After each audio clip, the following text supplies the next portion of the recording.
Olá!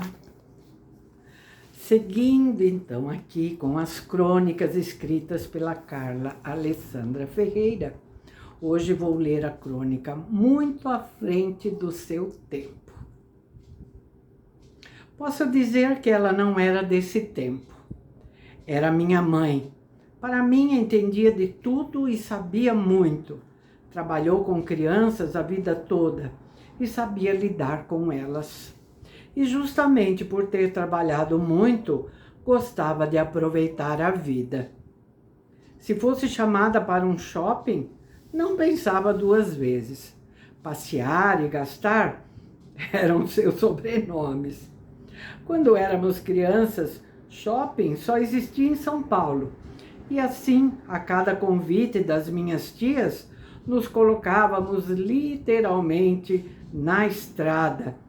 Afinal, para quem mora no grande ABC, a rodovia Anchieta é uma rotina habitual. ABC Paulista, né? Ela nunca teve medo de dirigir. E como uma mulher moderna e à frente do seu tempo, era quase uma obrigação. Mas não era uma atividade que gostasse. Ela não gostava. Simplesmente era a forma mais fácil, prática e que possibilitava nossas saudosas saídas. Me lembro certa vez de chegarmos ao shopping Ibirapuera, um dos poucos e o principal da época, provavelmente em alguma data próxima do Natal, e ela ser obrigada a subir uma rampa em caracol, a qual existe ainda hoje, uma tragicomédia, lembrança que ficou para ser compartilhada. Entretanto, compras de supermercado fazia por obrigação mesmo. Tanto que logo que completei 16 anos, ela me emancipou. Fui adicionada à sua conta bancária e então passei a assinar suas folhas de cheque numa conta conjunta. Dirigir, ela já havia me ensinado, com a mesma idade que ensinara meu irmão mais velho. Ela realmente não fazia distinção entre eu, menina e caçula, e ele, menino e mais velho. Assim, ela definitivamente conseguiu se livrar das estafantes compras de supermercado. Todos os meses, era minha incumbência realizar as compras mensais de nossa casa. Saía de São Bernardo do Campo em direção a Santo André. Me sentia muito poderosa e lógico que ela dizia que era para eu aprender sobre ter responsabilidade. As operadoras de caixa ficavam admiradas e também boquiabertas, principalmente quando eu começava a passar os produtos que iriam repor nosso armário de gostosuras. Seção que era sempre meticulosamente revista, para que não faltasse nada. Também me ensinou a fazer as compras de frutas e legumes no mercado municipal da nossa cidade, ou raramente na feira, visto que eu estudava no período da manhã e, portanto, o horário não coincidia. Logo passei a dirigir até a praia, quando descíamos a serra aos finais de semana. Somente quando ela estava ao meu lado, pois adorava sol e uma praia. Dessa forma, reafirmo que ela não era daquele tempo. Na verdade, acredito que o tempo dela ainda nem chegou.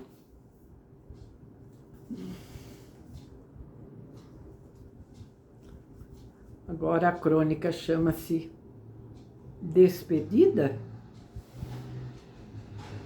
Era 1983.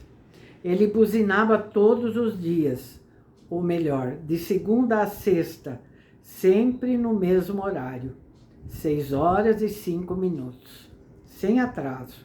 Papai me acordava, vestia o uniforme, tomávamos o café da manhã e esperávamos a buzina, conversando ou estudando tabuada. Nunca nos atrasamos,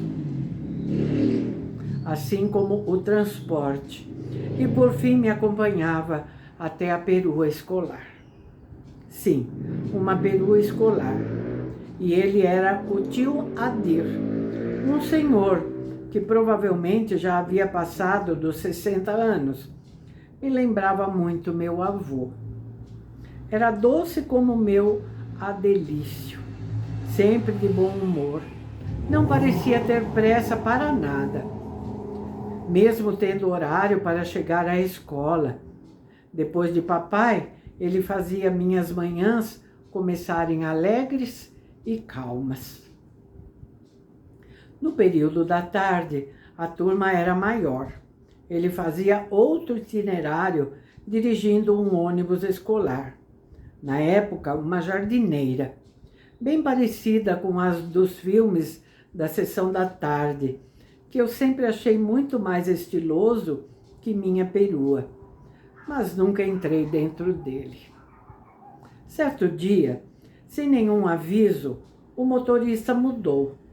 Papai estranhou, eu estranhei, mas não havia outra opção e segui viagem. No meio da manhã, mamãe já estava no trabalho. A escola ligou e informou que o tio Adir tinha falecido.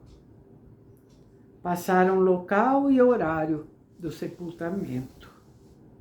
Ela, preocupada, pois sabia do carinho que sentíamos um pelo outro, me buscou, contou, explicou calmamente a notícia, a qual absorvi com uma tristeza até então desconhecida.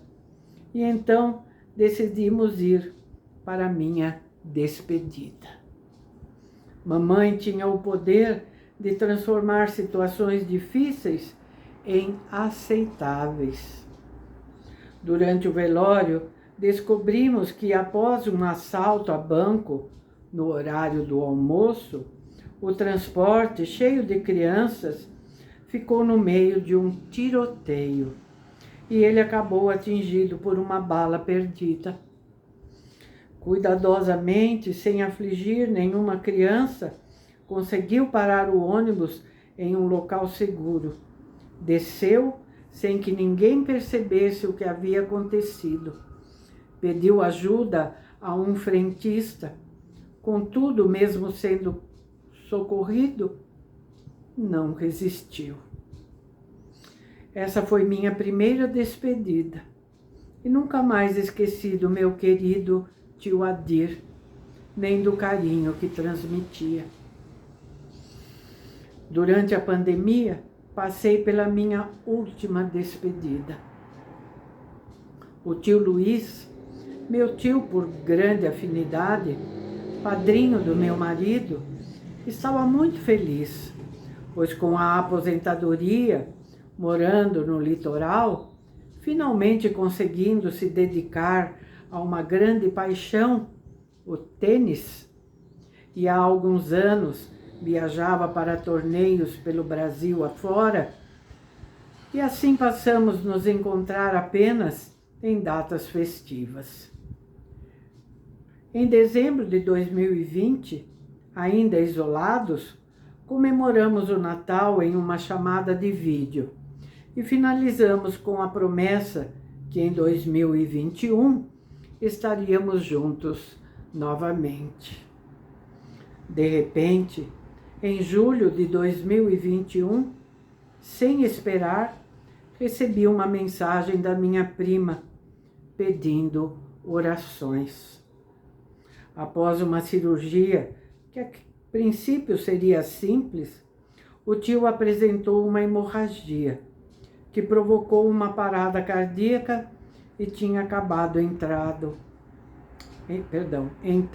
em coma. As orações foram feitas. Entretanto, acreditávamos que seria apenas uma questão de tempo, pois ele sempre preocupado com a saúde, cuidadoso com a alimentação, esportista, sairia dessa situação brevemente. Mas, infelizmente, ele não conseguiu resistir. Entre a primeira e a última, anos se passaram e muitas despedidas aconteceram. Hoje, acordei, pensei, recordei que há 40 anos fui apresentada a essa dor e confirmei a data. E sim, mais uma vez me lembrei dela. 1/3/2023. A minha despedida mais dolorosa.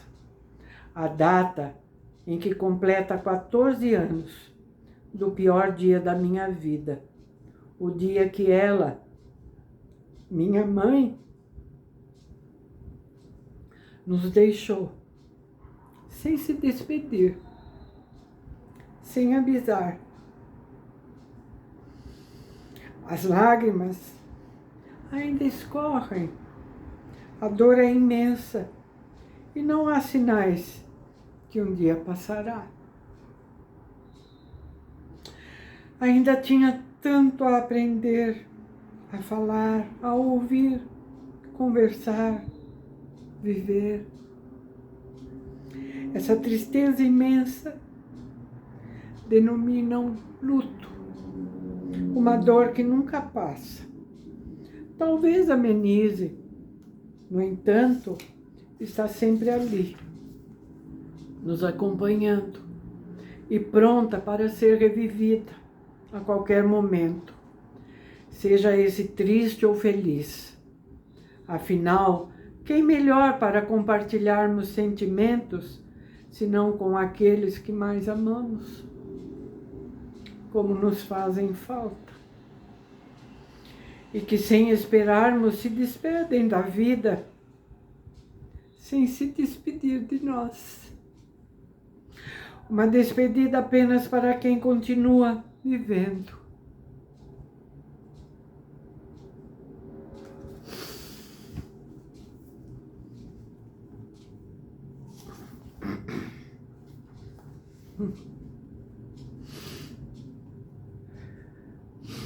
A próxima crônica.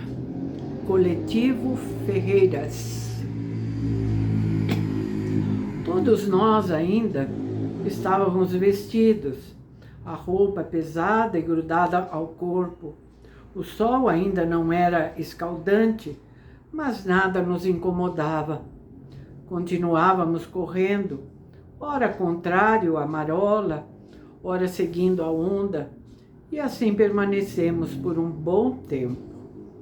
Nós éramos 6 nesse momento, pois normalmente seríamos 7, 5 meninas e 2 meninos, com idades que variavam de 7 a 14 anos, unidos por uma cidade, num mesmo bairro, no mesmo quarteirão, 3 casas nos separando, separados apenas para descanso, e às vezes nem para isso, principalmente nas férias. Papai trabalhava no comércio e tínhamos direito a uma semana por ano, na colônia de férias dos comerciários, na Praia Grande, litoral sul de São Paulo. Mas dependíamos de um sorteio.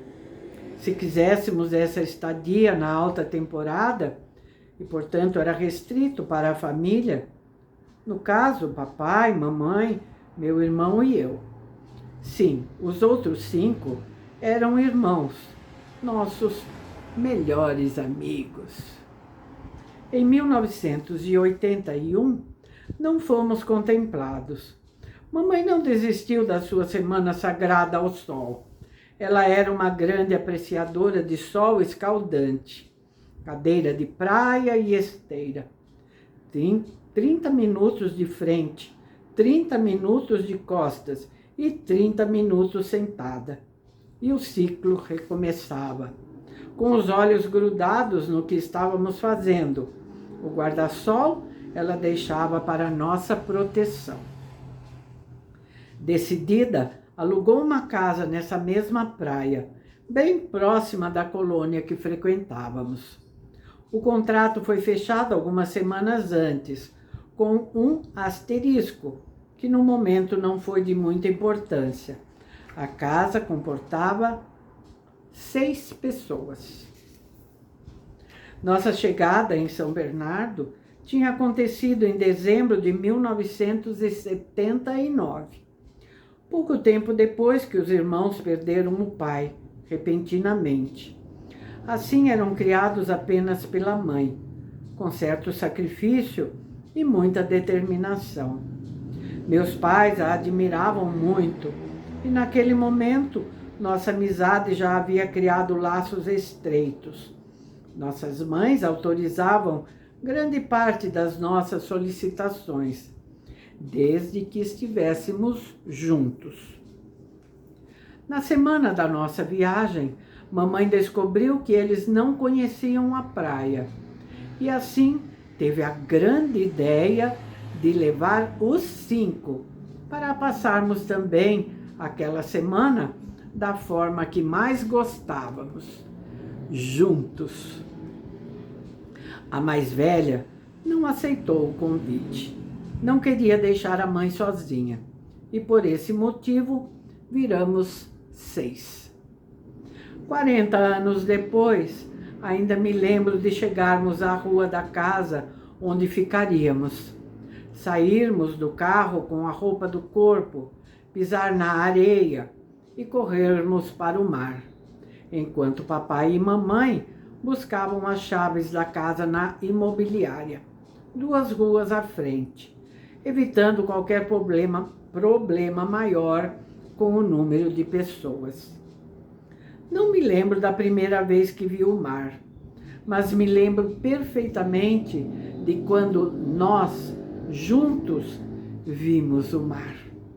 Ainda ouço nossas risadas altas e a gritaria. Sinto nossa alegria. Lembro da minha roupa, calça bege dobrada na altura do joelho e camiseta branca, grudadas no corpo, sem me causar nenhum incômodo. A brincadeira de pega-pega, os mais velhos cuidando para que os menores não chegassem a ondas maiores. Essa foi a primeira viagem que mamãe nos proporcionou. Nos ensinou divisão com os sacos de bala que eram abertos e cada um recebia a quantidade exatamente igual à do outro. Cada um tinha direito a 2 sorvetes por dia, além de uma cota também diária para compras na feirinha. Brigas eram raras, somente para as saídas matinais, com destino à padaria, geralmente feitas pelos meninos, afinal, eram somente 2 bicicletas. Apelidamos nosso coletivo de Ferreiras, pois até nosso sobrenome era o mesmo. Coincidências inexplicáveis, o qual nos levou para outros destinos, cada qual com suas memórias. Hoje, temos outros compromissos e as profissões distintas nos separam. As casas não estão tão próximas, as cidades são distintas. Mamãe não está mais aqui, mas a cada encontro revisitamos cada lembrança, tornando-a sempre presente. Ai, como são deliciosas essas lembranças, não é? Oh, delícia, delícia, delícia. Ai. Muito bem. Encerramos por hoje, tá bom? Voltamos no próximo vídeo.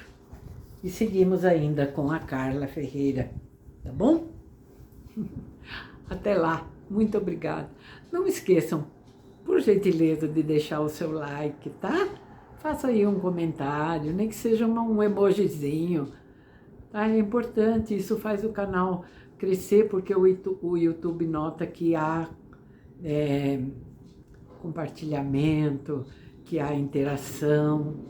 E ele passa também com mais frequência sugerir o nosso canal às pessoas que frequentam aqui o YouTube. Tá bem? É importante. Compartilhem, contem para as pessoas que esse canal existe. Quem ainda não viu esse videozinho de apresentação, assista para você saber o porquê eu criei esse projeto aqui. Então é importante que ele cresça para que essas pessoas cheguem aqui. Tá bom? É isso. Um beijo para vocês. Muito obrigada.